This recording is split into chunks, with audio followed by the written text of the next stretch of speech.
बड़ी खबर आ रही है उत्तराखंड से। क्या है बड़ी खबर, लिए चलते हैं आपको स्नेहलता के पास। बिल्कुल आस्था, दर्शकों को बताएं कि देहरादून में बीजापुर गेस्ट हाउस के बाहर हलचल बढ़ गई है। दोपहर 3 बजे विधायक दल की बैठक होनी है। तीरथ सिंह रावत बीजापुर गेस्ट हाउस पहुंचे हैं और त्रिवेंद्र सिंह रावत भी बीजापुर के इस गेस्ट हाउस में पहुंचे हुए हैं। उत्तराखंड को आज नया सीएम मिल सकता है और बीजापुर गेस्ट हाउस के बाहर जमावड़ा लगना शुरू हो गया। अब हलचल जो है वो बढ़ती देखी जा रही है। तो आज के दिन नया सीएम मिल सकता है। दोनों पर्यवेक्षक प्रदेश अध्यक्ष भी बीजापुर गेस्ट हाउस में ही मौजूद हैं। विधायक दल की बैठक से पहले बंद कमरे में बातचीत हुई है और अब जो हलचल है बीजापुर गेस्ट हाउस के बाहर वो बढ़ती हुई देखी जा रही है। आपको पता है दोनों पर्यवेक्षक प्रदेश अध्यक्ष भी गेस्ट हाउस में मौजूद हैं।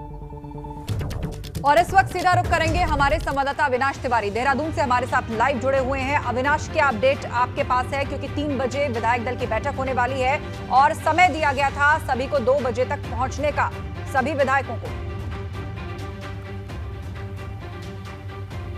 देखिए आस्था, अगर बात करें तो यहाँ पे बीजापुर गेस्ट हाउस में अभी भी मंथन जारी है। बीजेपी की तरफ से जो पर्यवेक्षक बनाए गए हैं वो और कई सारे उत्तराखंड के भाजपा के नेता भी यहाँ पे मौजूद है। पूर्व मुख्यमंत्री तीरथ सिंह रावत, पूर्व मुख्यमंत्री त्रिवेंद्र सिंह रावत दोनों यहाँ पे पहुंचे हैं। विधायक भी कई सारे पहुंचे हैं। राजेश शुक्ला जो कि इच्छा से विधायक है और हरीश रावत जैसे कद्दावर नेता को ये हरा कर आए थे, ये भी अभी मुलाकात करके आए हैं। शुक्ला जी, क्या लगता है कि 2 बार मंत्रिमंडल विस्तार हुआ, आप जैसे नेताओं को जगह नहीं मिली, क्या इसकी भी नाराजगी है उत्तराखंड के अंदर? नाराजगी ऐसी कोई बात नहीं है, लेकिन हाँ ठीक बात है कि परंपराएं चूँकि रही हैं कि मुख्यमंत्री जहाँ हारते हैं वहाँ जनता अपेक्षा करती है कि जिसने हराया उसको मिनिस्टर बनाया जाए। लेकिन एज ए विधायक भी हम लोग काफ़ी काम कर सकते हैं, कर भी रहे हैं और अपनी बात जहाँ कहना है उस फोरम पे कहते हैं। आज जब विधायक दल की बैठक होगी तो चूंकि आप भी एक विधायक हैं और हरीश रावत जैसे कद्दावर नेता को आपने चुनाव हराया है, तो क्या आप लोग अपना मत रखेंगे कि केंद्रीय आलाकमान की तरफ से जो नाम आएगा उसी पे सहमति आप लोग जता देंगे पर्यवेक्षक के साथ? नहीं, हम लोगों ने अपनी बात अभी हमारे जो आए हैं पर्यवेक्षक अभी तोमर साहब उनसे मिलकर हमने कही है। विधायक दल की बैठक में भी जब विधायकों से पूछा जाएगा तो हम लोग निश्चित रूप से अपनी राय, स्पष्ट राय देंगे और ऐसी राय देंगे जो प्रदेश के हित में हो और जो पार्टी के हित में हो। 2 बार मुख्यमंत्री बदल गया, अब ऐसी कौन सी राय आप लोग देंगे कि 2022 फतेह किया जा सके, जो नया मुख्यमंत्री बने उसके कंधे में जो दारोमदार दिया जाए वो वैतरणी पार कर सके, ऐसा क्या आप लोग कहेंगे?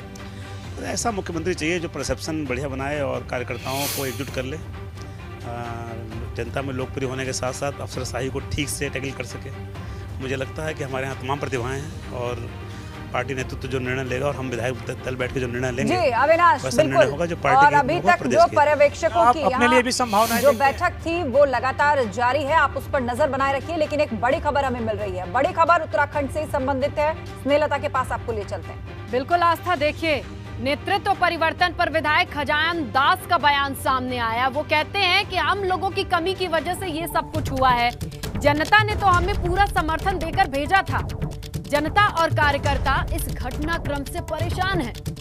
खजान दास ये कहते हैं, बड़ा बयान जहां उनका कहना है कि ये सब कुछ हमारी वजह से हुआ है। जनता ने तो हमें पूरा समर्थन दिया था, पूरा मैंडेट दिया था, लेकिन यहाँ इस पूरे घटनाक्रम से जनता और कार्यकर्ता दोनों परेशान हैं। तो खजान दास विधायक हैं, उनका कहना है नेतृत्व परिवर्तन पर क्या कहते हैं, साफ तौर पे कहते हैं कि ये हम लोगों की कमी की वजह से सब चीजें हुई हैं और जो कुल मिलाकर जो घटनाक्रम है उससे जनता और कार्यकर्ता दोनों परेशान हैं। और बिल्कुल इस बीच फर्रुखाबाद से एक बड़ी खबर हमें मिल रही है। फर्रुखाबाद में कलेक्ट्रेट के बाहर इंतजार में बैठे सदस्य। स्नेहलता के पास ये पूरी खबर है। स्नेहलता, बताइए विस्तार से क्या खबर है फर्रुखाबाद से? बिल्कुल आस्था, देखिए यहाँ पर क्या चीजें चल रही हैं। भाजपा प्रत्याशी हैं मोनिका यादव और इनके साथ 17 सदस्य बैठे हुए हैं। सपा सरकार में मंत्री रहे नरेंद्र यादव की बेटी हैं मोनिका यादव और कलेक्ट्रेट के बाहर इंतजार में बैठी हैं मोनिका यादव। इनके साथ 17 सदस्य भी बैठे हुए हैं। फर्रुखाबाद कलेक्ट्रेट के बाहर इंतजार में भाजपा प्रत्याशी हैं मोनिका यादव, इनके साथ 17 सदस्य भी मौजूद हैं।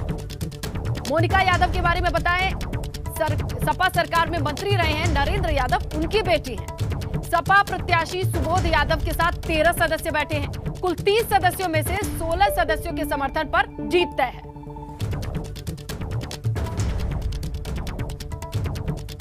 बिल्कुल, फर्रुखाबाद से बड़ी खबर आपने बताई, लेकिन एक और ब्रेकिंग न्यूज रामपुर से भी आ रही है। वो बड़ी खबर क्या है स्नेहा? बिल्कुल आस्था, रामपुर पर नजर डालेंगे तो यहाँ कानपुर विधायक अमिताभ वाजपेयी को प्रशासन ने चेताया है। कहा है कि 2 सदस्यों की जानकारी के लिए डीएम दफ्तर पर ये विधायक पहुंचे थे। सपा के 2 सदस्यों की स्थिति का पता नहीं चलने पर डीएम दफ्तर ये पहुंचते हैं और बताते हैं कि 2 सदस्यों का अता पता नहीं है। तो इस वक्त की बड़ी खबर रामपुर से ये तस्वीरें आ चुकी हैं, देखिए।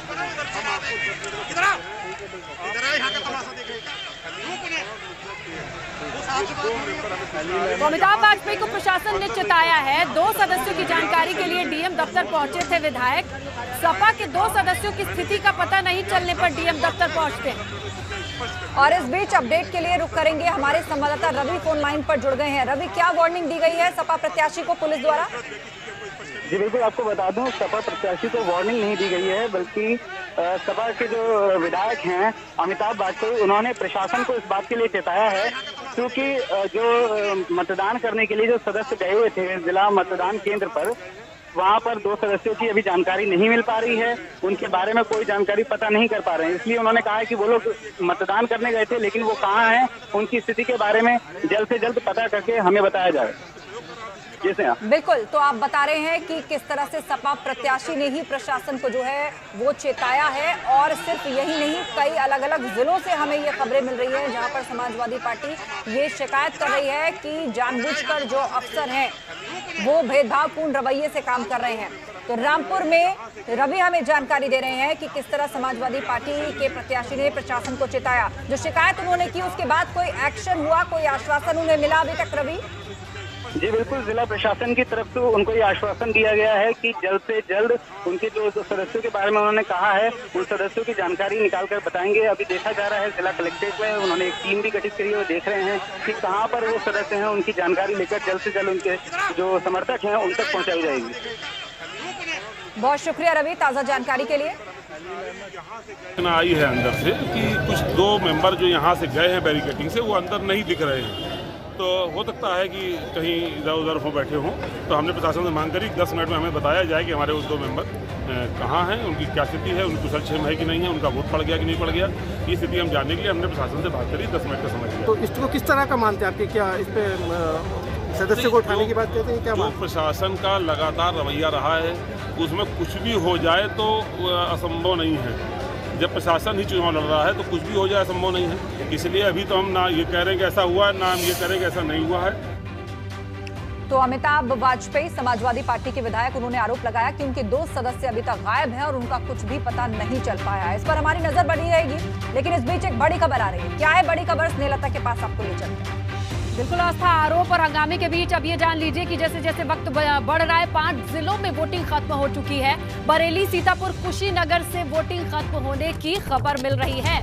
तो अब यहाँ इंतजार होगा गिनती का। बस्ती हाथरस में भी वोटिंग खत्म हो चुकी है। जौनपुर में सिर्फ 3 वोट डालने बाकी हैं। करीब 1.5 घंटे बाद वोटों की गिनती शुरू हो जाएगी और चीजें स्पष्ट हो जाएंगी। लेकिन वोटिंग अब खत्म कहां हो चुकी है, उन जगहों के नाम आने भी शुरू हो गए हैं। जौनपुर की बात करेंगे तो सिर्फ 3 वोट बाकी हैं और यहां भी वोटिंग खत्म हो जाएगी। बरेली, सीतापुर, कुशीनगर में भी वोटिंग खत्म हो चुकी है। तो बरेली, सीतापुर और कुशीनगर 3 जगह पर वोटिंग खत्म हो चुकी है, जानकारी दे रही है स्नेहलता। लेकिन इस बीच एक प्रतापगढ़ से भी ब्रेकिंग न्यूज है। क्या बड़ी खबर है स्नेहलता प्रतापगढ़ से? आस्था, देखिए प्रतापगढ़ में दर्शकों को बताएं कि भाजपा प्रत्याशी ने अब तक वोट ही नहीं डाला है। 2 घंटे से पति के साथ धरने पर बैठी हैं। क्षमा सिंह है यहाँ की प्रत्याशी। आपको बताएं 57 में से 43 सदस्य वोट डाल चुके हैं। गाड़ी की चेकिंग के विरोध में क्षमा बैठी और कहती हैं कि राजा भैया की 70 गाड़ी को जाने दिया गया, लेकिन हमारी 5 गाड़ी को रोका गया अस्त्र शस्त्र कहकर। लेकिन वो धरने पर बैठी हैं। सबसे बड़ी बात यह है अभी तक वोट नहीं डाली है क्षमा सिंह।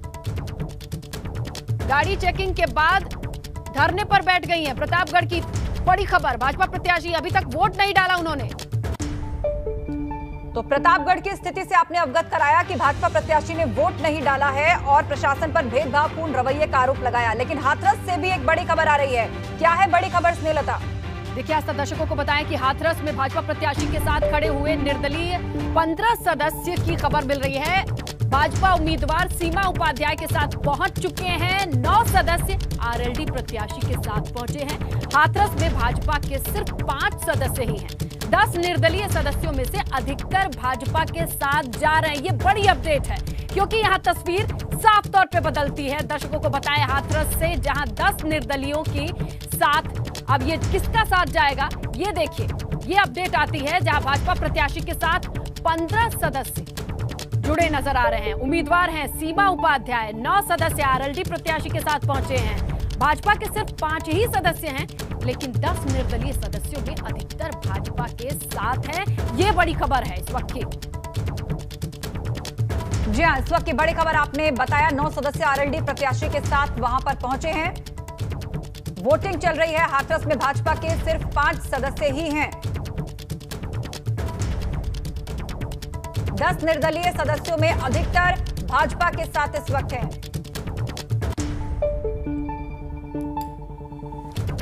और चलिए, प्रतापगढ़ की बात चल रही है तो इसका गणित भी समझ लेते हैं। इससे जुड़ी हुई और जानकारियां राजीव हमें देंगे। सीधे आपको ले चलते हैं राजीव के पास। बिल्कुल आस्था, प्रतापगढ़ का जो गणित है वो दर्शकों के सामने जरूर रखेंगे, लेकिन उससे पहले इन तस्वीरों की जरा बात होगी जो मेरे पीछे लगी है। प्रियंका गांधी बॉर्डर अभी तो इसमें मुस्कुराती हुई दिख रहे हैं, लेकिन कांग्रेस का बहुत अच्छा प्रदर्शन नहीं रहा। रायबरेली में जरूर टक्कर में है। अखिलेश यादव यहाँ पर हैं।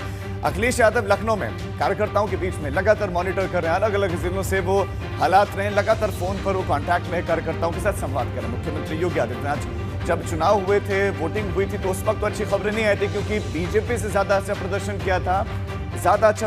किया था सपा ने। लेकिन जब जिला पंचायत अध्यक्षों की बात आई तो 22 में से 21 सीट बीजेपी में, और अभी भी बीजेपी अच्छी लड़ाई लड़ रही है, बल्कि वहां पर भी जहां पर सदस्य ज्यादा अच्छे नहीं। इसके अलावा बात कम करें बहुजन समाज पार्टी की, तो बहुजन समाज पार्टी ने ज्यादा अच्छा प्रदर्शन जो है चुनावों में अपने कैंडिडेट उतारे। अब प्रतापगढ़ की जो हालत है, सूरत हाल है, कौन कौन कैंडिडेट है आपके सामने। क्षमा सिंह बीजेपी से, अमरावती सपा से, और इसके साथ साथ जो निर्दलीय प्रत्याशी हैं वो भी चुनावी मैदान में ताल ठोक रहे हैं। राजा भैया भी यहाँ पर हैं और माधुरी पटेल यहाँ पर चुनावी मैदान में है। ये 3 कैंडिडेट हैं बीजेपी की तरफ से। क्षमा सिंह आपने देखा कि प्रोटेस्ट जो है लगातार वो कर रही है, अपना विरोध जता रहे हैं। इस बीच में राजा भैया की पार्टी जनसत्ता दल की ये कैंडिडेट है। ये सबसे महत्वपूर्ण है। राजा भैया की पार्टी से चुनावी मैदान में उतरी हुई है।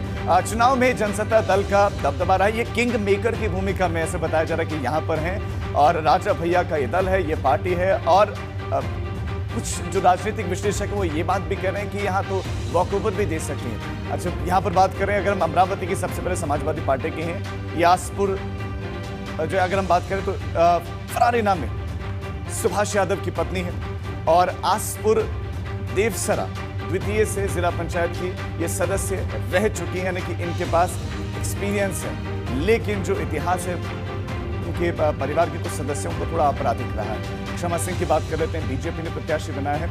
बाबागंज प्रथम से जिला पंचायत सदस्य, जिला पंचायत अध्यक्ष की पत्नी को ही इन्होंने हराया था। क्षमा सिंह की हम बात करें, और पति अभय प्रताप सिंह इनके हैं। बाबागंज प्रथम से जिला पंचायत सदस्य ये रही है। तो ये इनका राजनीतिक सफर, ये राजनीतिक करियर इनका रहा है जो हम आपको बता रहे हैं। क्षमा सिंह का तो प्रतापगढ़ सीट का हाल है, और बीडीसी रह चुके हैं इनके पति अभय प्रताप सिंह प्रधान। आस्था, बिल्कुल, तो क्षमा सिंह और प्रतापगढ़ से जुड़ी हुई कुछ और भी खबरें आगे आ रही हैं, उन खबरों से हम आपको अवगत कराएंगे। लेकिन उससे पहले मैनपुरी का रुख करेंगे। मैनपुरी से एक बड़ी खबर हमारे पास है, ब्रेकिंग न्यूज है। स्नेहलता का रुख करेंगे। जी स्नेहलता।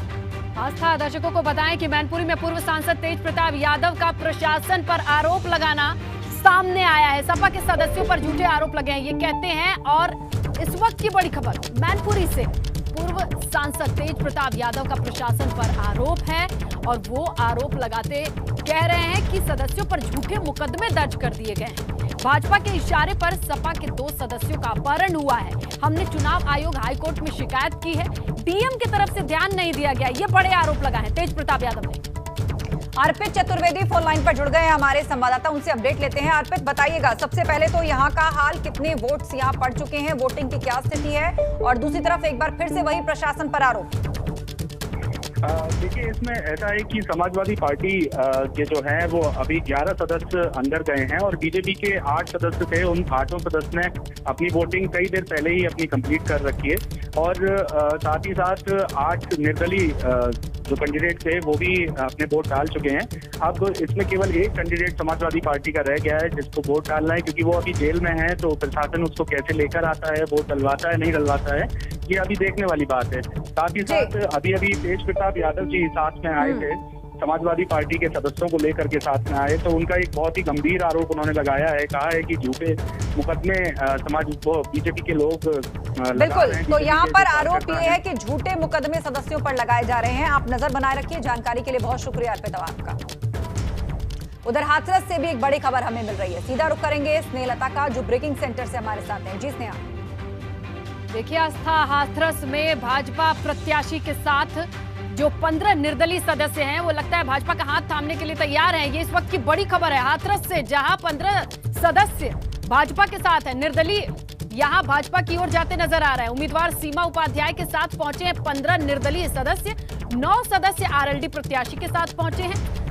जबकि चुनाव के बाद हाथरस में भाजपा के पास 5 ही सदस्य हैं, लेकिन 10 निर्दलीयों में अधिकतर भाजपा के साथ, और कुल मिलाके हाथरस की तस्वीर बदलती हुई साफ तौर पे नजर आ रही है, क्योंकि यहाँ निर्दलीयों ने भाजपा का हाथ पकड़ लिया है। तो कुल मिलाके 15 सदस्यों के साथ यहाँ भाजपा की जो कैंडिडेट प्रत्याशी है वो पहुंच चुकी हैं। आरएलडी के प्रत्याशियों की बात करें, उनकी संख्या 9 है, वो भी अभी साथ में है और पहुंचे हैं एक साथ। और उम्मीदवार कौन है? सीमा उपाध्याय भाजपा की ओर से, लेकिन 5 के साथ नहीं बल्कि 15 के साथ पहुंची हैं, क्योंकि निर्दलीयों का साथ मिल गया है हाथरस में भाजपा को। तो कुल मिलाके जो पिक्चर है वो बड़ी पिक्चर है, वो बदलती हुई नजर आ रही है। जीत हुई थी 5 के साथ, लेकिन 10 निर्दलीयों का साथ मिल गया है।